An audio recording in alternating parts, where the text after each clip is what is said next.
What do women want? This is Kate. She likes a man with a little hair on his chest. But definitely not on his back. Whatever style she likes, make sure it looks perfect. Trim, shave, and edge with the Pro Glide Styler. Gillette, the best a man can get. Jared Schenker, ESPN.com, Recruiting Nation, here with colleague Brad Bourneval, part of our Buckeye Nation, here at the Buckeyes facility. No Ohio State coaches here today, though, because of NCAA rules. A lot of talent was out here today, though. And let's start with the offensive side of the ball. Brad, who'd you really like? I mean, the guy that stood out to me 100% was Jalen Hurd. The kid comes in, first of all, he looks like a linebacker. I don't know what he's doing playing running back, but the Volunteers certainly got a good one. I mean, if you watched him today, he never looked out of step once today.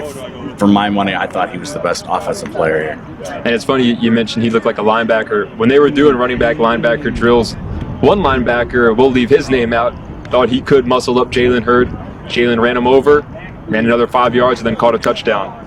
What about the defensive side of the ball, where Jalen could probably be an all-star as well? Who'd you like on defense? You know, and the people that follow me on Buckeye Nation aren't going to like this, but I thought Michael Ferns was phenomenal in a linebacking core that had names. I mean, you look at the names that were there.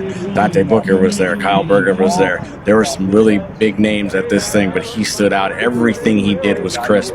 There's a reason Urban Meyer wanted him. He didn't get him, but, you know, Brady Hoke got him, and I'm sure he'll be smiling the next 4 years.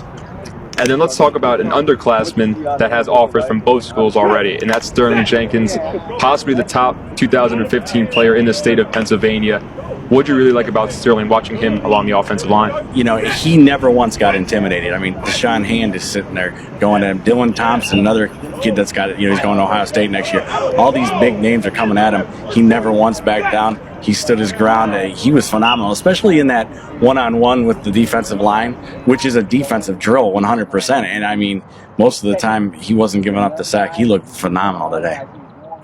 And then what about a name under the radar? We had talked about all the big guys, Deshaun Hand, Kyle Berger, Michael Ferns. Who's a name that maybe most people don't know, or his name is just starting to get out there a little bit?